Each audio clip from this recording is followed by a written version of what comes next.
मुगल साम्राज्य के संस्थापक, उसकी नींव रखने वाले बाबर ने भारत में कई सालों तक शासन किया। मुगलों ने भारत में लगभग 300 सालों तक राज्य किया, यानी 300 साल दोस्तों कोई थोड़ी नहीं होते, बहुत लंबे समय तक मुगलों ने भारत पर राज किया है। अपने पिता की अचानक मृत्यु के बाद बाबर ने मात्र 12 साल की उम्र में अपने पिता का काम संभाला, यानी जब बाबर केवल 12 वर्ष के थे जब उनके पिता की मृत्यु हो गई और फिर वो उसकी गद्दी पर बैठ गए। उन्होंने तुर्किस्तान के फरगना प्रदेश को जीतकर उसके शासक बन गए, यानी सबसे पहले बाबर ने क्या किया, जो फरगना प्रदेश था तुर्किस्तान में उसको जीता और वहां के शासक बन गए। बचपन से ही बाबर बहुत महत्वाकांक्षी था। वे अपने लक्ष्य को हमेशा ध्यान में रखते थे, यानी कि वो अपने साम्राज्य को बढ़ाना चाहते थे, महत्वाकांक्षी व्यक्ति थी। बाबर अपने आप को चंगेज खां के परिवार का बताते हैं। चंगेज खां उनकी माता के साइड के वंशज थे। तैमूर के राजा चुगताई तुर्क उनके पिता के वंशज थे, यानी कि उसकी जो माता थी वो थी चंगेज खां के वंश की और जो उसके पिता थे वे थे तैमूर वंश के, यानी कि बाबर के खून में दो महान शासकों का खून था। यही वजह है कि बाबर एक महान योद्धा था।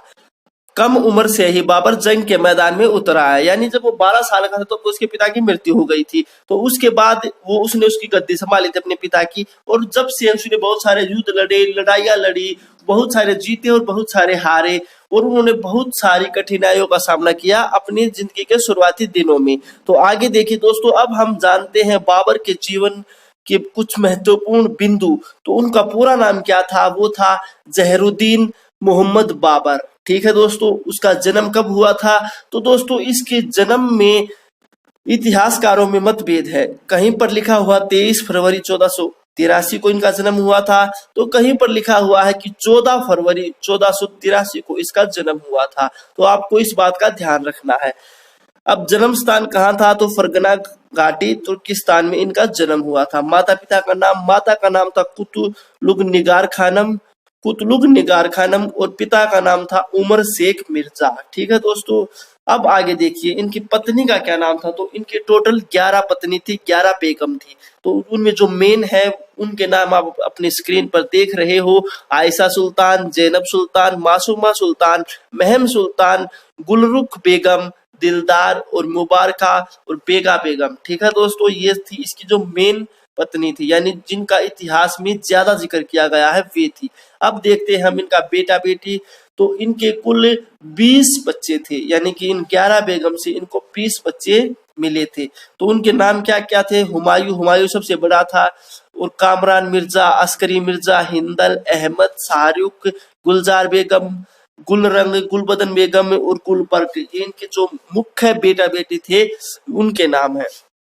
अब देखिए दोस्तों, मृत्यु कब हुई इनकी, तो 26 दिसंबर 1530 को आगरा इंडिया में इनकी मृत्यु हुई थी। जन्म कहाँ पर हुआ था, फरगना में हुआ था तुर्किस्तान में। मृत्यु कहाँ पर हुई, आगरा में, भारत के अंदर हुई। ठीक है दोस्तों, ये थी इसकी मृत्यु।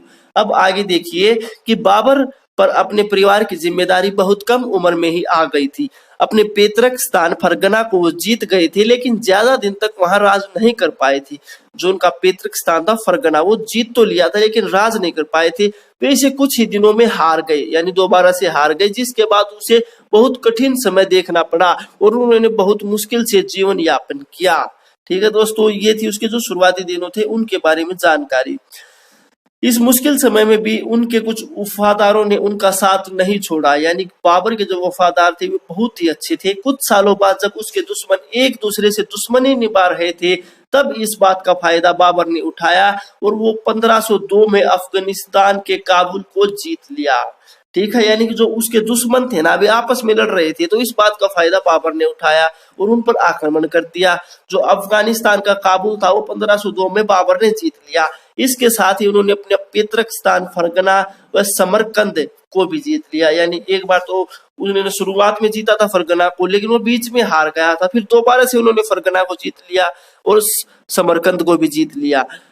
बाबर की 11 बेगम थी, जिससे उसको 20 बच्चे हुए थे। ये बात मैंने आपको पहले ही बता दी। बाबर का पहला बेटा हुमायूं था, जिसे उसने अपना उत्तराधिकारी बनाया था। ठीक है, ये भी मुख्य इंपोर्टेंट लाइन है, इसे आप याद रखना।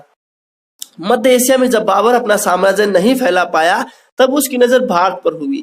उस समय भारत की राजनीतिक स्थिति बाबर को अपना साम्राज्य फैलाने के लिए उचित लग रही थी। देखिए दोस्तों, जब वो मध्य एशिया में था तो वो अपना साम्राज्य ज्यादा नहीं फैला पाया, बस छोटे ही साम्राज्य से उसने अपने आप को संतुष्ट करना पड़ा। लेकिन जब उसने भारत को देखा तो भारत में जो राजनीतिक स्थिति थी वो अच्छी नहीं थी। क्यों नहीं थी? क्योंकि जो राजा थे ना भारत के, वे आपस में लड़ रहे थे उस टाइम पे। तो बाबर ने सोचा क्यों ना मैं भारत में जाकर शासन करूं, यानी कि उस लड़ाई का फायदा उठाऊं। उस समय दिल्ली के सुल्तान बहुत सी लड़ाइयां हार रहे थे, जिस वजह से विघटन की स्थिति उत्पन्न हो गई थी। यानी कि जो उस समय भारत की जो दिल्ली थी ना, वो मेन थी उस समय, और वे लड़ाइयां हार रहे थे वहां के सुल्तान। तो दिल्ली का मतलब पतन होता जा रहा था। भारत के उत्तरी क्षेत्र में कुछ प्रदेश अफगान और राजपूत के अंदर थे, जैसे जो हरियाणा पंजाब वाला उत्तरी क्षेत्र है यूपी, यहाँ पर अफगान और राजपूतों का शासन था। लेकिन इन्हीं के आसपास के क्षेत्र स्वतंत्र थे। यहाँ कुछ कुछ जो क्षेत्र थे वे स्वतंत्र थे, किसी के अधीन नहीं थे, जो अफगानी व राजपूतों के क्षेत्र में नहीं आते थे। ठीक है दोस्तों, इब्राहिम लोदी जो दिल्ली का सुल्तान था, एक सक्षम शासक नहीं था, यानी कि वो भी एक अच्छा शासक नहीं था, वो शासन नहीं कर पा रहा था अच्छी तरीके से। जो पंजाब के गवर्नर दौलत खान इब्राहिम लोदी के काम से बहुत असंतुष्ट था। इब्राहिम का एक अंकल आलम खान, जो दिल्ली की सल्तनत के लिए एक मुख्य दावेदार थे, बाबर को जानते थे। यानी कि दोनों, जो आलम खान था और इसका गवर्नर था पंजाब का, ये सब बाबर को जानते थे। तब आलम खान और दौलत खान ने बाबर को भारत आने का न्योता भेजा। यानी कि ये जो मेन लाइन है दोस्तों, यह भारतीय इतिहास में बहुत ही खतरनाक साबित हुई। क्यों हुई? क्योंकि इन्होंने बाबर को यहाँ पर बुला तो लिया इंडिया में, लेकिन फिर बाबर वापस नहीं गया और मुगलों ने यहाँ पर 300 सालों तक शासन किया। तो ये आलम खान और दौलत खान के कारण ही हुआ सब कुछ। बाबर ने न्योता बहुत पसंद आया, उसे ये अपने फायदे की बात लगी और वो अपने साम्राज्य को बढ़ाने के लिए दिल्ली चला गया। यानी कि वो भारत में आ गया अपने साम्राज्य को बढ़ाने के लिए। अब आगे देखिए दोस्तों, अब हम जिक्र करते हैं जब बाबर भारत के अंदर आया तब क्या क्या हुआ। उन्होंने 21 अप्रैल 1526 को पानीपत के क्षेत्र में इब्राहिम लोदी की सेना का मुकाबला किया और इस युद्ध को जीता, जिसको भारतीय इतिहास में पानीपत के प्रथम युद्ध के रूप में जाना जाता है। यानी कि पानीपत में 3 युद्ध हुए, ये प्रथम युद्ध था बाबर और इब्राहिम लोदी के बीच। कब हुआ? 21 अप्रैल 1526 को ये युद्ध। इस युद्ध से उन्होंने दिल्ली में अपनी जीत सुनिश्चित की और उन्होंने भारतीय इतिहास के साथ साथ मुगल साम्राज्य की दिशा को भी हमेशा के लिए बदल दिया। यानी कि अब वो क्या हो गया कि अब जैसे पानीपत की लड़ाई जीता तो दिल्ली की गद्दी थी उस पर तो पहले तो इब्राहिम लोदी का कब्जा था, लेकिन अब बाबर का हो गया। इसके बाद उन्होंने 1527 में कनवाक में राणा सांगा के साथ एक और निर्णायक लड़ाई लड़ी। इस लड़ाई में राणा सांगा की हार हुई। यानी कि जो 1527 का युद्ध था, कनवाक का युद्ध, ये राणा सांगा और बाबर के बीच में लड़ा गया था। इसमें राणा सांगा की हार हुई थी, बाबर की जीत हुई थी और इस जीत के साथ ही बाबर उत्तरी भारत का अविवादित शासक बन गया। ठीक है दोस्तों, अब हम जानेंगे घाघरा की लड़ाई के बारे में, जो कि बाबर और अफगानों के बीच हुई थी। राजपूतों को हराने के बाद बाबर को अफगानी शासक, जो कि बिहार व बंगाल के में राज्य कर रहे थे, उनके विरोध का सामना करना पड़ा। मई 1529 में बाबर ने घाघरा के सभी अफगानी शासकों को हरा दिया। यानी घाघरा की लड़ाई थी वो भी बाबर ने जीत ली। बाबर अब तक एक मजबूत शासक बन गया था, जिसे कोई भी हरा नहीं सकता था। इसके बाद एक विशाल सेना तैयार हो गई थी। कोई भी राजा बाबर को चुनौती देने से डरता था। यानी कि अब ये जब भारत में आ जाए तो ये अकेला था, लेकिन अब इसने क्या किया, बहुत विशाल सेना तैयार कर ली, एक मजबूत शासक बन गया। अब कोई भी राजा इसको चुनौती नहीं देता था युद्ध के लिए, क्योंकि उन्हें पता था कि बाबर एक अब मजबूत शासक बन चुका है। ऐसे में बाबर ने भारत में तेजी से शासन फैलाया। वो देश के कई कोनों में गया और वहां उसने बहुत लूट मचाई। बाबर बहुत धार्मिक प्रवृत्ति का व्यक्ति नहीं था। उसने भारत में कभी भी किसी हिंदू पर इस्लाम अपनाने के लिए दबाव नहीं डाला। यानी कि जो आगे आने वाले जो मुगल शासक थे, उन्होंने हिंदुओं पर कहा कि भैया आप इस्लाम को अपनाओ, इस्लाम को बढ़ावा दिया, बहुत ज्यादा जबरदस्ती भी इस्लाम को अपनवाया हिंदू लोगों पर। लेकिन बाबर ने ऐसा नहीं किया, वो ज्यादा धार्मिक प्रवृत्ति का व्यक्ति नहीं था। देखिए दोस्तों, अब हम जानते हैं बाबर की मृत्यु के बारे में कि बाबर की मृत्यु कैसे हुई। तो मरने से पहले बाबर पंजाब, दिल्ली, बिहार को जीत चुका था। मरने से पहले उन्होंने खुद की किताब में लिखा थी कि जिसमें उसके बारे में हर छोटी बड़ी बात थी। यानी कि बाबर ने अपनी एक आत्मकथा लिखी थी जिसका नाम था तुजुक ए बाबरी, और उसको तुर्क के भाषा में लिखा गया था। ये मोस्ट इंपोर्टेंट क्वेश्चन है, कई बार कॉम्पिटिटिव एग्जाम में पूछा जा चुका है, तो आपने इसे जरूर याद रखना है। तो देखिए बाबर का बेटा हुमायूं था। कहते हैं कि जब वो 22 वर्ष का था तब एक भयानक बीमारी ने उसे घेर लिया। बड़े से बड़े वेद हकीम उसकी बीमारी को ठीक नहीं कर पा रहे थे। सबका कहना था कि अब भगवान ही कुछ कर सकते हैं। बाबर हुमायूं को बहुत चाहता था। वे अपने उत्तराधिकारी को ऐसे मरते नहीं देख पा रहा था। तब उन्होंने एक दिन हुमायूं के पास जाकर भगवान से प्रार्थना की कि वो चाहे तो उसकी जान ले ले, लेकिन हुमायूं को ठीक कर दे। उसी दिन से हुमायूं की हालात सुधरने लगी। जैसे जैसे हुमायूं ठीक होते गया, बाबर बीमार होते चला गया। सबने इसे भगवान का चमत्कार ही समझा। देखिए ये मोस्ट इम्पोर्टेंट टॉपिक है।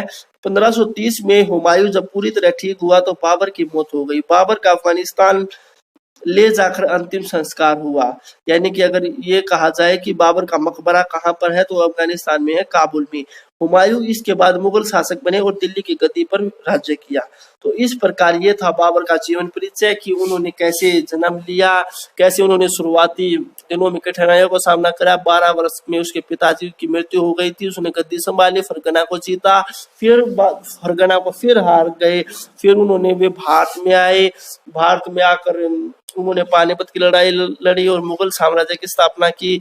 और ऐसे ऐसे उनकी फिर बाद में मृत्यु हो गई। हुमायूं उसके बाद उसका उत्तराधिकारी बना। तो दोस्तों ये वीडियो आपको कैसी लगी आपने कमेंट करके जरूर बताना है। अगर पसंद आई हो तो लाइक करना है, अपने दोस्तों में शेयर करना है।